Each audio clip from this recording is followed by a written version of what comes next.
Bienvenue, mesdames et messieurs. Dans un entretien spécial accordé à Média TV, l'ambassadeur de France au Maroc revient sur la position de la France qui reconnaît la souveraineté du Maroc sur son Sahara.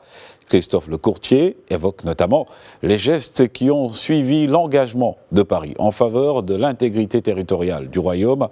L'intégralité de cet entretien sera diffusée demain sur nos antennes. Pour l'instant, je vous propose un extrait.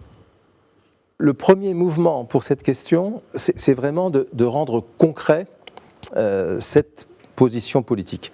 Et deux illustrations, je crois, qui n'ont échappé à personne, ont été mises en œuvre très vite.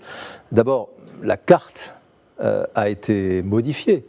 Ce n'est pas tous les jours que le ministère des Affaires étrangères modifie la carte d'une région ou d'un pays. Ça se fait dès le lendemain. Elle traduit désormais visuellement notre nouvelle position.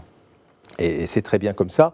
Ces dernières semaines, des instructions ont été données à toutes les administrations, à tous les ministères, pour que la carte du ministère des Affaires étrangères soit évidemment la carte de toutes les administrations françaises.